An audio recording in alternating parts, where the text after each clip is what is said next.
Good morning, everyone, and welcome to Webinar Wednesday. My name is Lisa Lowe, and I'll be moderating today's session. Today, our Customer Success Team Lead, Rob Peterson-Wakeman, is going to show you the top 3 things to know about production changes in SAP Business One. Rob, I'll pass it over to you. Okay, sounds good.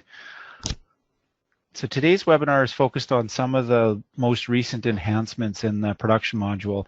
Now, in the last few versions, there have been significant enhancements to the production module. So it's possible that you'll see something today in today's webinar that is something new that wasn't actually in 9.3, because there have been a fair number of enhancements starting in 9.0, 9.1, 9.2. So for instance, in version 9.1, SAP introduced the idea of line types. So, it used to be that production orders just contained lines which were essentially items or child items used in the production.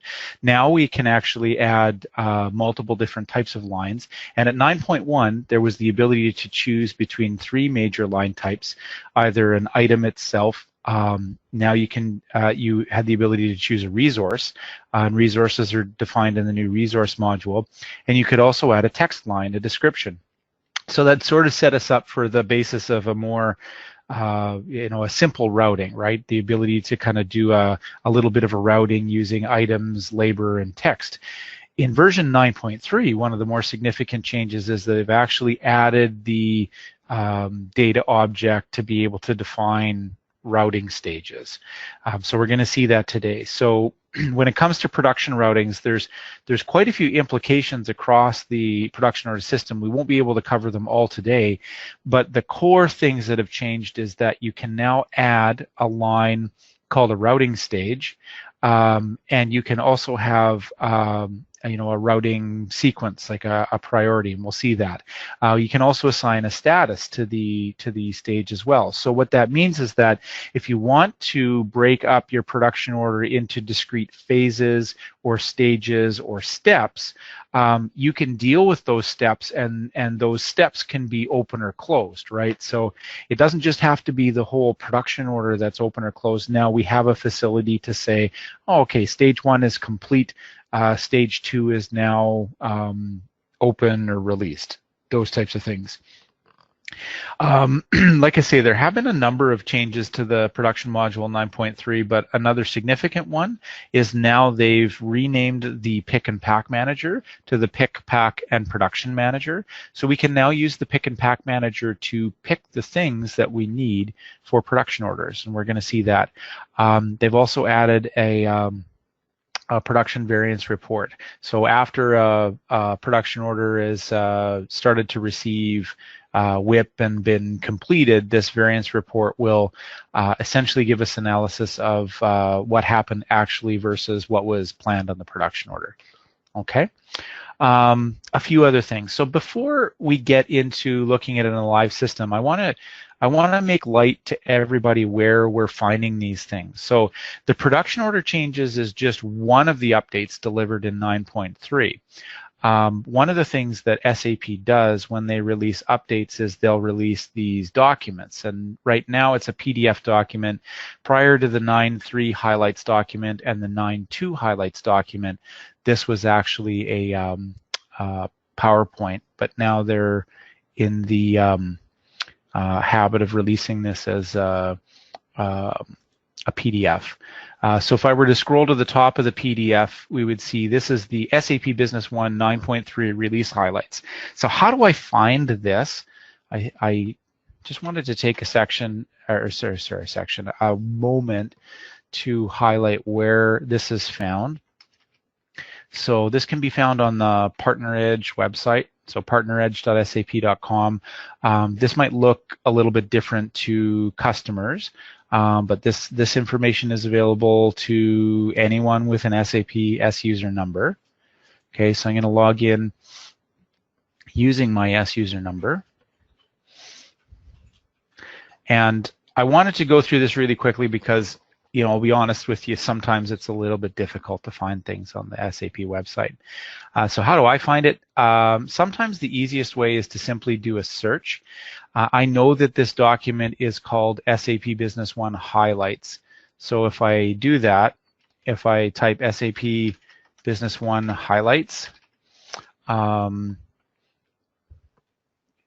quickly do a search, and typically I'll find what I'm looking for. I just may have to expand the number of search results. Another way to find it here is to go to this Products tab, go into the Business One area really quick, and usually the last highlights document, so whatever version was the last to be released, will be right on the front page in this top assets section, usually. That's why I kind of highlight the search capability, is because once 9.2 is sort of passed and gone, you have to dig for it a little bit. But here's where that 9.3 highlights document is, and I click on it and I can download the PDF, and away you go. So that's where I found those things. So that document highlights not just the production order changes, but also everything that changed. And there's a little bit of a summary, things that have changed with sales, purchasing and service, financials, project, inventory, you name it. We're going to be focusing today on the production order right here. So the summary was simple production routing, but there were a few specific things that they added. So I'm going to hop back down again to the area that deals with production. And there's a lot of slides because they do a fairly good job of detailing everything and taking screenshots of what's changed. So really the only difference between this document and my demo today is the fact that we'll let you interact with the smart people and ask questions, but there's a lot of good information here, and you really can find the things that you're looking for. So other things that were added to the production module, they did make some changes to the resource capacity. There is this capability now to do single run capacity. If you want to know what that means, ask Peter. He's a smart guy. But we can certainly take you through. If you're looking to use the resources module to manage capacity of resources, and resources means equipment, people, anything where there's sort of a labor or a time component or equipment usage, you can use this resources module to plan capacity. This came in around version 9.1. Okay, so as we go forward, we're actually going to look at the production routing feature today. So they've added the ability to add these route stages, not only to the bill of materials, but then of course carry them through into the production order itself. Okay, you can see that there's a quick snapshot of the bill of materials, and we'll take a look at that in the live system right away. And then of course the changes to the pick and pack manager, and we'll highlight the changes that were made to be able to now include production orders in the pick and pack. All right, so there's quite a bit more on production routing here, and then of course this variance report. All right, so we'll switch over to the live system here. So I'm going to crack open first the bill of materials. I'm going to focus on a bill of materials that I've added some of these stages. So the items don't really matter. I've just picked a whatever item, but what we'll notice here is now we have the ability to add these route stages. So this is that field. The type is the field that I mentioned. It was first added in 9.1, and it gave you the ability to essentially designate a line as an item, a resource, or a text. So what we've got here is we've got 3 route stages on our bill of materials.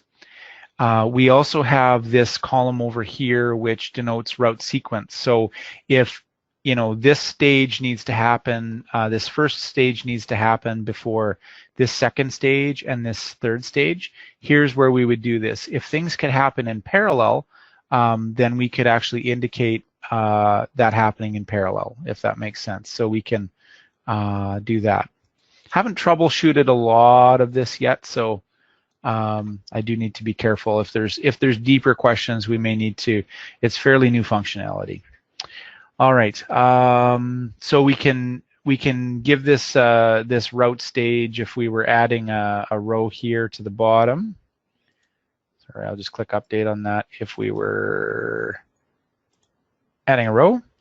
we could do so, and we could choose a route stage. And then by clicking on the ellipsis here, the little bubble, here's our list of route stages. And if I'm the kind of user that has the capability or the user level authorization to actually define new stages, I can do so.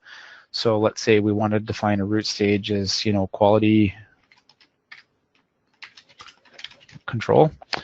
So whatever the stages, those are defined by you. Okay, and you can see it pops the route stage in with its default description. And one of the things I was curious about is if we could actually rename these stages. Let's see here. So let's say this is the frame subassembly. So we're actually being more descriptive. I'm going to hit Control Tab. There you go. Okay, so we've got the ability to override what the description of the stage is. So we can have a generic descriptor of the route stage here, and by clicking on the golden arrows, I call up this table. So those would be the default descriptions, but if we wanted to be more descriptive about what's happening in this bill of materials, like let's say quality control, for testing valve performance, for instance. And then if we hit Control Tab out of the field, it lets us sort of override that description, similar to the behavior we are familiar with other types of description fields. All right, and then if we're adding an item to this stage, we would just go ahead and find the item that we're looking for, and we'll just pick this. Thank you, Jerwin, for the wonderful demo data. And then if we were picking a resource, now what we're doing is we're actually picking resources from a different list. So this wasn't new functionality added now. This came at 9.1, but where does those resources come from if you've never used them before? Resources actually come from this resource master data. So the items are coming from item master data. Resources are coming from resource master data. You can see that it looks similar to an item master data record, but what this is used to define is, either a machine or, a work type or even an individual, depending on your circumstances. So resources is a little bit of a catch-all term, but this is the code that we're able to add into the bill of materials. Perhaps if there's anyone out there that's interested in utilizing the resources module, we could, do another webinar another day on that. But quickly stated, we can define some of the particulars about this resource. We can talk about the normal capacity of this resource in different warehouses and so on and so forth. So you can use the system to plan the capacity of resources. And if we define here that we need a certain resource, on this bill of material for so many hours, then that gets factored in when attempting to plan production orders for specific resources. So similar things, of course, that we know and love are available in the bill of materials. Of course, what's added is that route stage and then the routing sequence capability. Okay, those two things carry forward onto the production order. So if we create a production order for this thing here, and I'll just quickly copy that over, and we'll paste it and pretend that we're going to make it now. You can see that everything is pulled over, including the routing stages, etc. And I believe I'm actually allowed to change the route sequences on the fly, before I actually release the production order.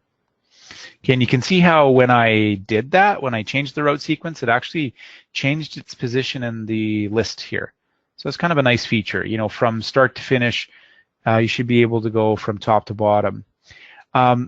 Notice also, and I don't know how many of you have been keeping your finger on the pulse of some of the recent production updates from 9.2 and 9.1, but we have start dates and times now associated with route stages and parts of the production order. So again, this wasn't something that we were planning to cover today, but just so that you know, there's more capability has been added to define start and end dates and run times for route stages and resources on a production order.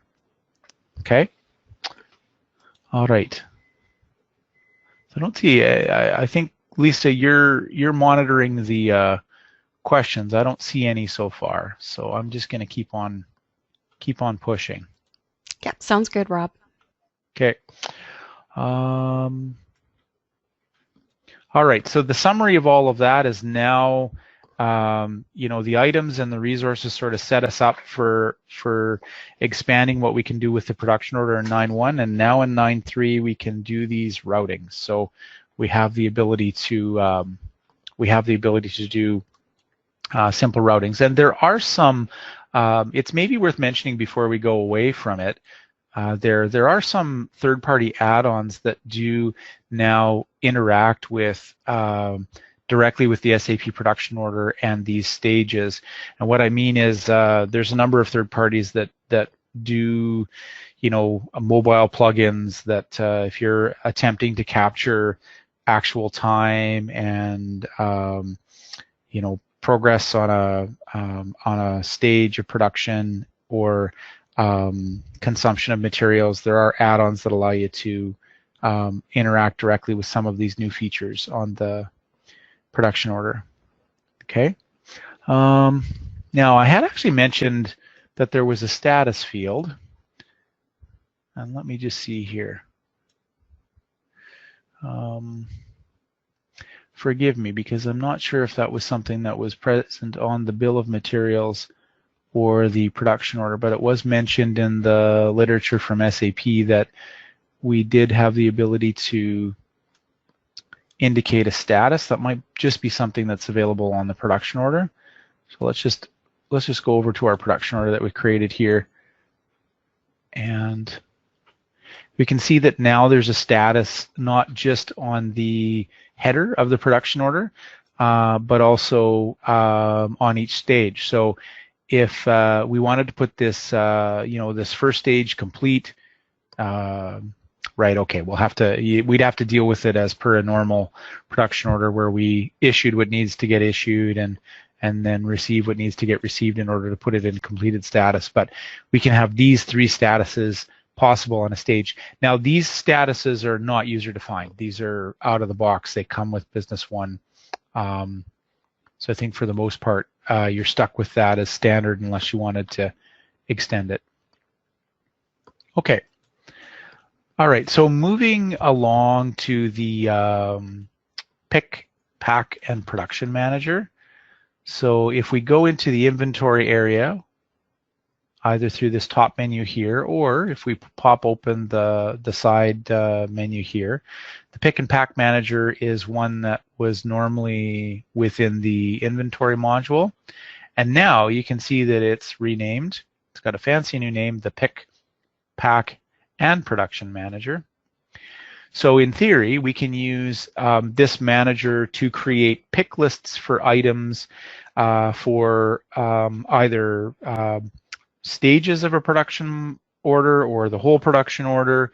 But what happens is if we select this modifier here now, let's say we didn't want to pick for sales orders. So the things on sales orders that we would normally pick against have disappeared. And if we select production orders, now we're faced with a number of options as far as, what production orders we want to pick for. So do we want to pick for a certain production order number, for instance, that production order that we just created, or would we like to pick for just all released production orders?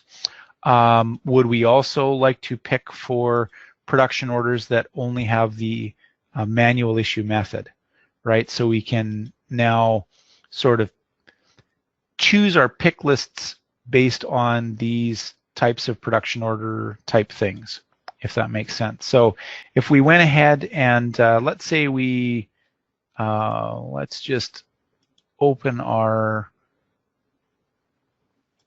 production order that we previously created. So this is still in plan status, this production order. So if we were to actually go back to the pick, pack, and production manager and say, well, we just want production orders in plan status, we wouldn't actually be getting the, you can see here, No, it is including it. Okay, so I did that wrong. But in theory, it should filter out for just production orders that production order wasn't planned status. I'm sorry. What I meant to say was if we were using the pick and pack manager for only picking things on production orders that are in release status, and we said okay. There we go. It says data is not available. It's because these production orders are only in plan status. So if we go ahead and we say released, really my intent there was to show you how the filters work on the pick, pack, and production manager. There we go. So now that that production order is released, we can go ahead and we can pick the items. And this will work the same way that a pick list works, in any other inventory management, sales, purchasing change. If you are already using the pick and pack manager, it creates the same pick list. Not only that, if you're using a third-party add-on that extends the pick list out onto a mobile device, this is the same procedure. So you can create a pick list. So let's say we created a pick list for all of those items, and then we'll just go ahead and generate that. And away you go. And there's a pick list number 9 created. So person can go out and pick it, and away you go. So I see there's a question there. So I'm just going to stop and, okay, it's not a question, it's a comment. So we're good to proceed. Yeah, Jerwin raises a good point. He mentioned that optionally you can right click on the production order here, and in here you can, if I hadn't created a pick list for it already, it would say create pick list, but now that I've created a pick list, you can view the pick list that's been created for it. And Jerwin, I think I'm assuming that that's something that's fairly new, right? I'll answer the question.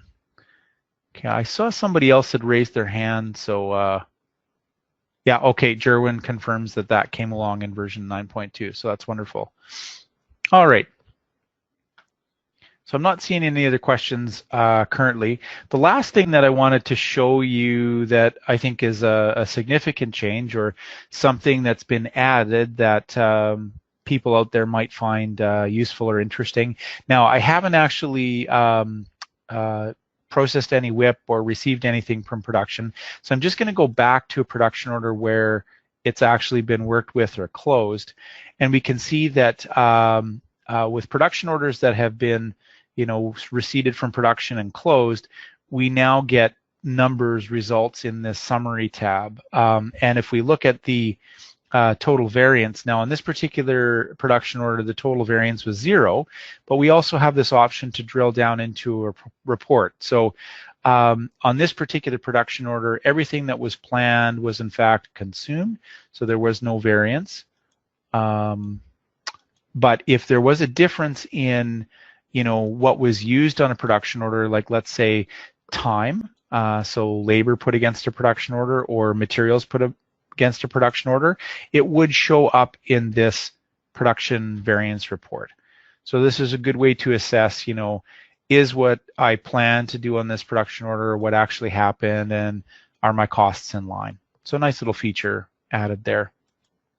Okay. Those are the 3 major things that we were looking to cover today. I think at this point, what we'll do is we'll throw it out for any questions to the audience that they might have on some of the recent enhancements to production order. And if there's any questions I can't answer, we can get Jerwin on the line, or we could take the question for follow-up later.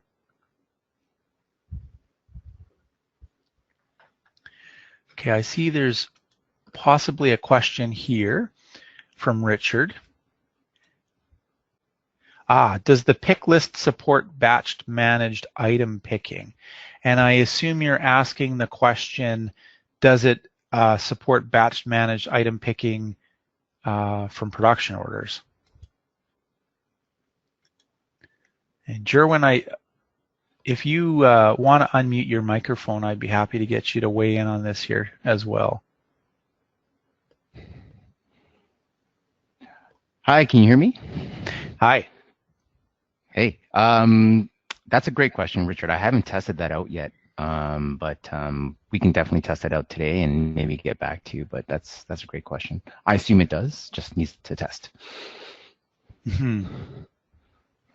Yeah, and I see that batch number isn't one of those things included in the selection criteria here, but Jerwin, correct me if I'm wrong. This may be something that happens downstream, hey, in the pick, pack, and production manager? Well, I mean, if you define a batch item as what do you call it? Brain freeze right now. There's a way to define whether you can pick by batch under administration. If that's the setting, then it might be able to you might be able to pick by it. But it's like I said, we have to take that offline and test it out. I haven't Sure. done that before. Yeah. So Richard, if it's okay, we'll look into that and we'll get you an answer. Okay.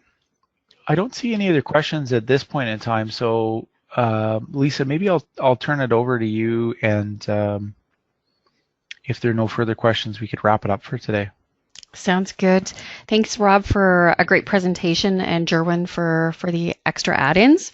And thank you, everyone, for attending today. You'll receive a follow-up email tomorrow with a link to the recording on our website. So feel free to share that with anyone on your team that you think might benefit. When the session ends, you'll see a short survey display in your browser window. If you could take a minute to fill that in and let us know how we did and what you would like to see in the future webinars, we really appreciate the feedback. Thanks again for attending, and we hope to see you at next month's webinar.